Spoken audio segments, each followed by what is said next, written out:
बिस्मिल्लाहिर्रहमानिर्रहीम। मैं एक गरीब लड़की थी।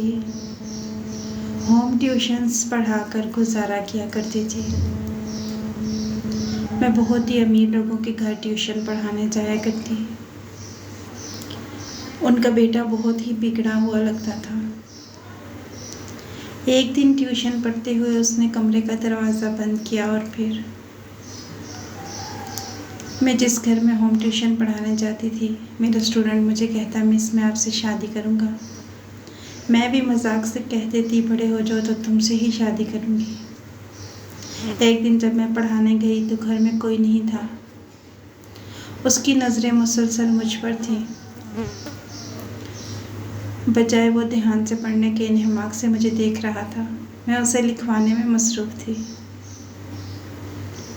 मैं उसे अपनी तरफ से कुछ जुमले बता रही थी, ऐसे लिखवा रही थी। मुझे ऐसे लगा जैसे उसकी नज़रें मेरे वजूद पर सफ़र कर रही हों।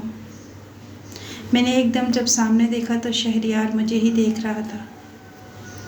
मैंने उसे आंखें दिखाई और कहा, शहरियार तुम लिख नहीं रहे? क्योंकि उसकी कॉपी का सफ़ा बिल्कुल खाली था। कहने लगा, मैडम आपने लिपस्टिक बड़ी प्यारी लगाई है। उसकी बात बिल्कुल गैर मुतवक्की थी। कब से वो मेरे होंठों की जानिब देख रहा था। मैंने कहा, तुम अपनी पढ़ाई पर तवज्जो दो, कितना गंदा रिजल्ट लाए हो। मैंने उसका कान पकड़ के खींचा था।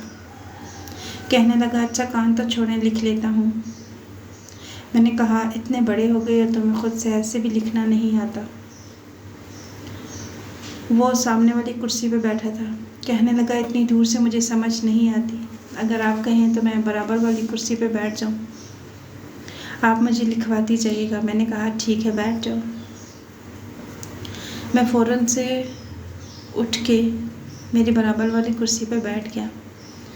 मैं उसे ऐसे लिखवाने लगी तो मुझे महसूस हुआ जैसे मेरे पाँव पर कोई चीज़ चल रही हो। मैंने अपने पाँव की जानिब देखा तो शहरियार अपने पाँव के अंगूठे से मेरे पैर को सहलाने की कोशिश कर रहा था। मैंने उसे गुस्से से देखा और कहा, ये क्या कर रहे हो?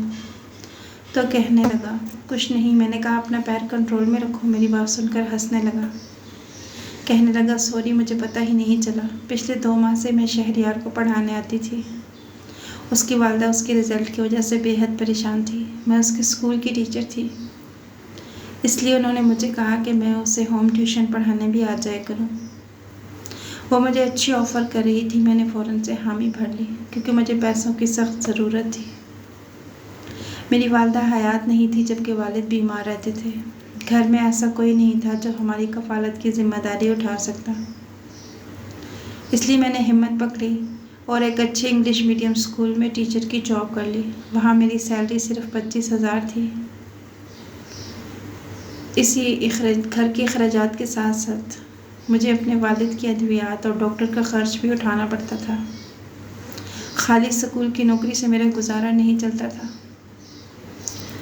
इसीलिए मैं होम ट्यूशन पढ़ाने लगी थी। शहरियार की वालिदा मुझे काफ़ी माकूल फ़ीस दे रही थी। मैं राज़ी हो गई थी कि मैं घर जाकर शहरियार को पढ़ाया करूं। उसका घर हमारे घर से ज़्यादा दूर नहीं था। मेरा रवैया शहरियार के साथ ऐसे था जैसा कि छोटे भाइयों के साथ होता है, लेकिन मैं नहीं जानती थी कि वो 15 साल लड़का मेरे साथ ऐसा भी कुछ कर सकता है। शुरू में तो उसकी वालिदा अक्सर कमरे में आ जाया करती थी जहाँ मैं शहरियार को पढ़ाती थी, लेकिन फिर वो अपने काम की मसरूफियत की वजह से कम ही आती जाती थी। एक बार जब मैं शहरियार को पढ़ाने के लिए गई तो वो कहने लगा, आप मुझे मेरे कमरे में पढ़ा दिया करें, मैं वहाँ कांस्टेबल रहता हूँ। वहाँ मेरा राइटिंग टेबल भी है, चेयर भी है, आपको मुश्किल नहीं होगी। मैंने कहा, डाइनिंग रूम में पढ़ने में क्या मुश्किल है, वहाँ भी आराम से पढ़ लेते हैं। कहने लगा, आपको क्या बताऊँ, वहाँ मेरे पसीने छूटने लगते हैं, घबराहट होती है। शहरियार का ताल्लुक़ काफ़ी अमीर घराने से था। अपना ज़ाती बंगला था, इसीलिए सब कमरों में एसी लगे हुए थे। सिर्फ लाउंज और डाइनिंग रूम में एसी नहीं था। ये बात कहते हुए वो मुसलसल मेरे चेहरे की तरफ देख रहा था और बार बार ठंडी आहें ले रहा था। फिर अपनी शर्ट का अगला बटन खोलकर उसे यूं झाड़ने लगा जैसे पसीना खुश करने की कोशिश कर रहा हो। मैंने कहा ठीक है, तुम्हारे कमरे में पढ़ा दूंगी। मेरी बात सुनकर उसके चेहरे पर अजीब सी मुस्कुराहट आ गई। फटाफट किताब उठाई। मुझे कहने लगा, मेरे साथ आए, मैं आपको अपना कमरा दिखाता हूँ। मैं नहीं जानती थी कि उसके कमरे में जाना मुझे इतना महंगा पड़ सकता है। मैं लाउंज से होते हुए शहरयार के पीछे सीढ़ियाँ चढ़कर ऊपर आ गई। शहरयार का कमरा ऊपर के पोर्शन में था। उसकी वालदा का कमरा नीचे था। अपने माँ बाप की इकलौती औलाद था। पढ़ाई के अलावा उसकी ज़्यादा तवज्जो दूसरी एक्टिविटीज़ में थी।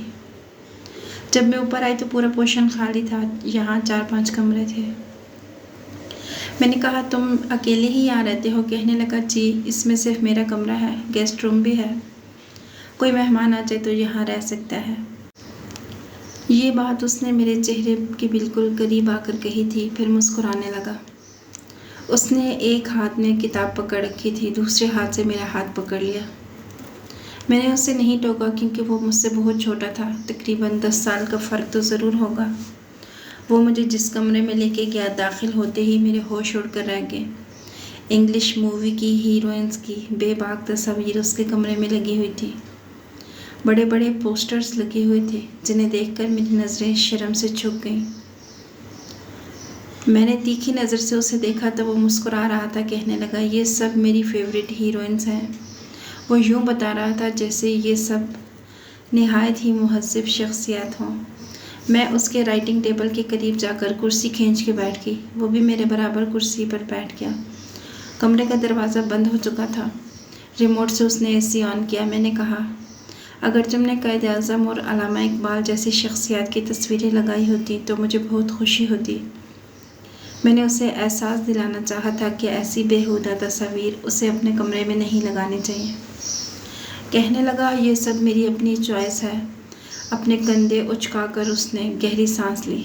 मैं उसे किताब खोलकर पढ़ाने लगी। मैं उसे इंग्लिश नॉवेल्स के बारे में समझा रही थी। इसी के मुतालिक हमारी बातचीत चल रही थी। फिर वो कहने लगा, आपने रोमियो जूलियट का नावल पढ़ा है? मैंने कहा, क्यों? कहने लगा, मैं इंग्लिश मूवी रोमांटिक नावल बेहद पसंद करता हूँ। जब फ्री होता हूँ तो वही पढ़ता हूँ या फिर इंग्लिश मूवी देखता हूँ। फिर उन बेहया तस्वीरों की तरफ देखकर कहने लगा, ये सब मेरी फेवरेट हीरोइंस हैं। मैंने कहा, तुम अपनी पढ़ाई पर तवज्जो दो। तुमने अपना रिज़ल्ट देखा है? हर वक्त बस ऐसे ऊट पटांग बातें करते रहते हो।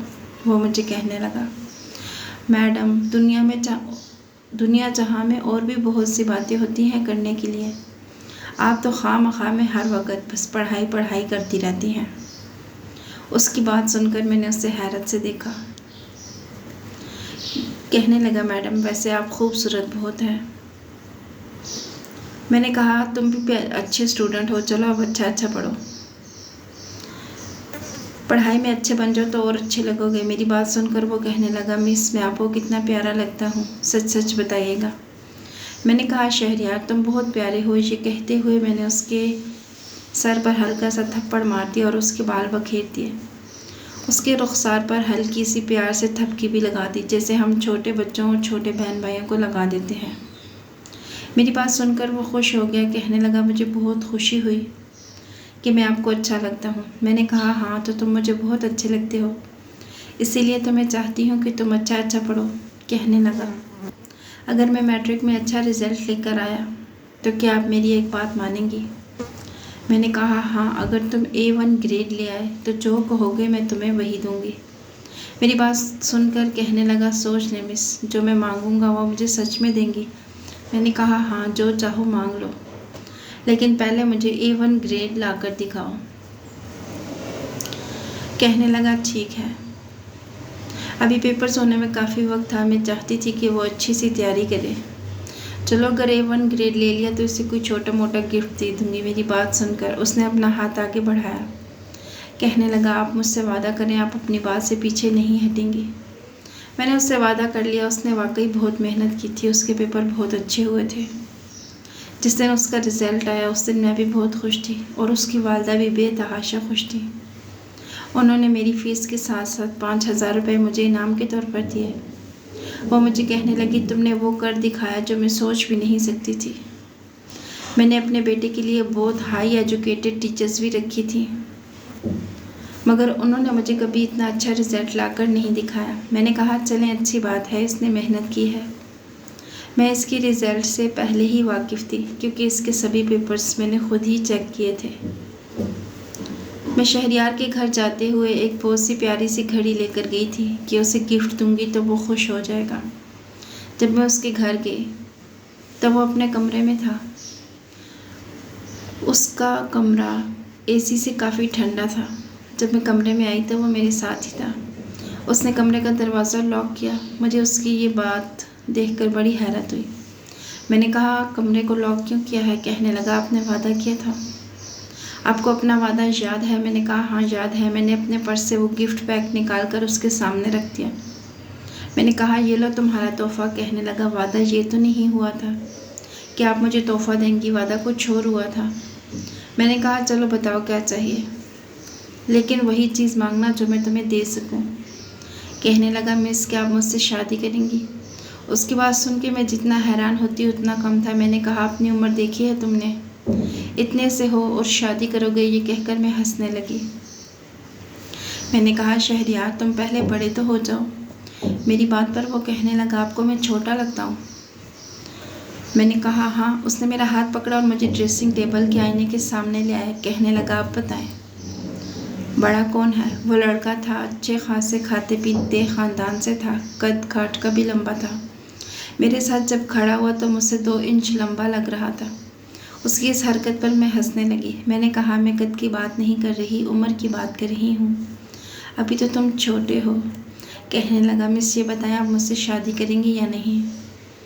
मैंने उसे मजाक से कहा पहले तुम बड़े तो हो जाओ। कहने लगा बड़े होने से क्या होगा? उसका यह सवाल सुनकर मैं कुछ हैरान हुई थी। मैंने कहा चलो इधर आओ, मैं तुम्हें आगे के चैप्टर समझाऊँ। देखो अब अगले साल भी तो पास होना है ना, और अभी तो बोर्ड के पेपर भी रहते हैं। मैं राइटिंग टेबल के पास जाने लगी तो शहरयार ने मेरा हाथ पकड़ लिया। कहने लगा मिस ये मेरी बात का जवाब तो नहीं है। पहले बताएं शादी करने के लिए बड़ा होना क्यों ज़रूरी है?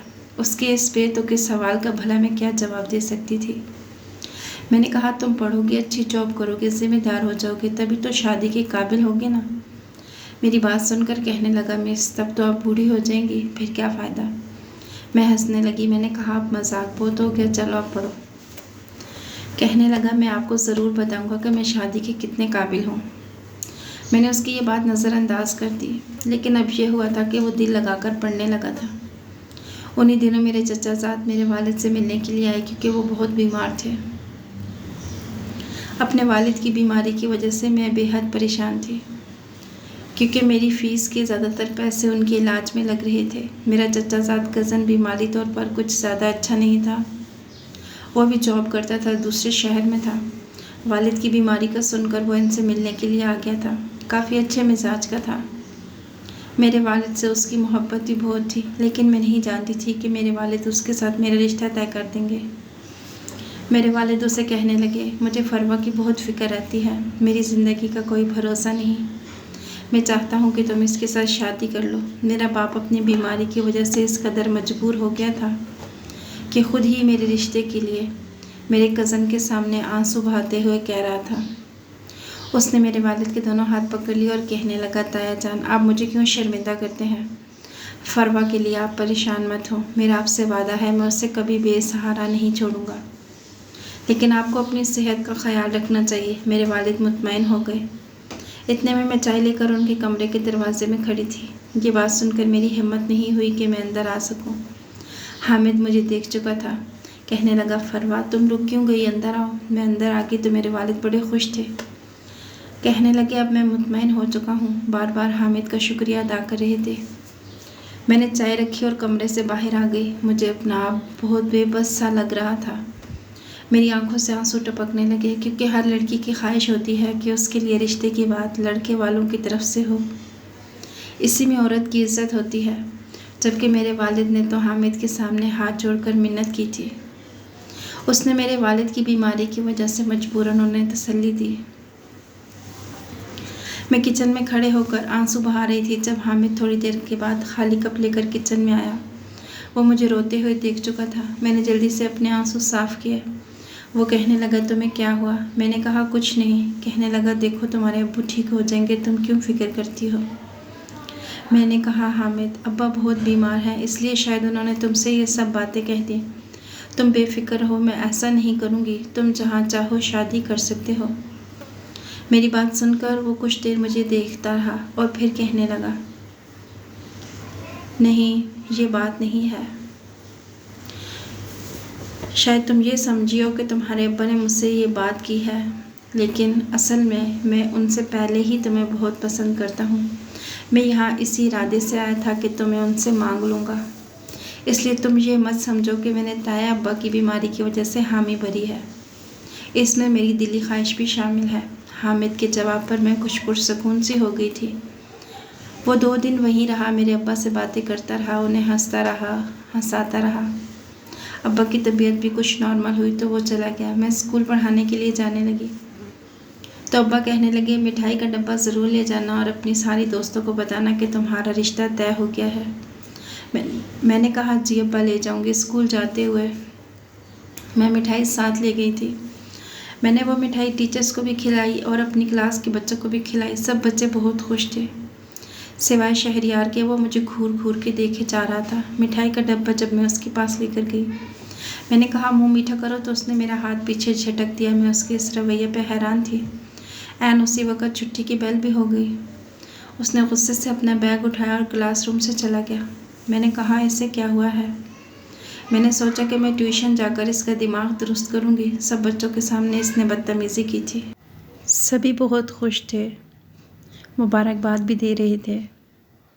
जब मैं उसे ट्यूशन पढ़ाने के लिए गई तो वो बहुत गुस्से में था। मैंने कहा मैं आपको बताऊं, ये क्या हरकत है जो तुमने स्कूल में की थी? उसकी वालदा घर पे नहीं थी, बस 2-3 मुलाजिम थे। मैं उसके कमरे में ऊपर चली गई। कमरे में बहुत तेज़ म्यूज़िक चल रहा था। मैंने दरवाज़े पर दस्तक दी तो उसने दरवाज़ा खोल दिया।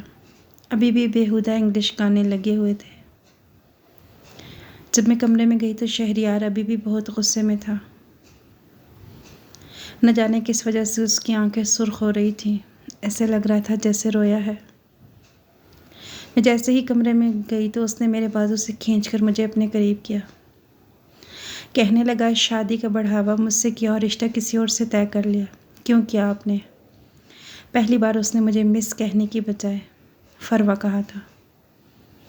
मैं तो इसकी बात पर हैरान हो गई। मैंने कहा तुम्हें शर्म नहीं आती? अपनी उम्र देखो। कहने लगा, आप क्यों मुझे हर वक्त बच्चा समझती रहती हैं? मैं आपको वो क्या नहीं दे सकता जो आपका 2% का कज़न आपको दे सकता है। वो भी यकीनन आपकी तरह नौकरी करता होगा। मैंने कहा, क्या तुम सारी तमीज़ और लिहाज भूल गए हो? मेरा हाथ छोड़ो शहरियार। पर वो बहुत गुस्से में था। कहने लगा, आज मैं आपको ऐसे नहीं जाने दूंगा। वो मुझे खींचते हुए अपने बेड तक लाया। मैं बेड पर गिरी, फिर पलटकर उसने अपना दरवाज़ा लॉक कर दिया। मैं जितना हैरान होती उतना कम था। मैंने कहा, शहरियार तुम्हारा दिमाग तो ठीक है। मैं बुत बनी खड़ी थी। कहने लगा, नहीं मेरा दिमाग ख़राब है। मैंने आपसे मोहब्बत की थी, आप मुझे बहुत अच्छी लगती थी।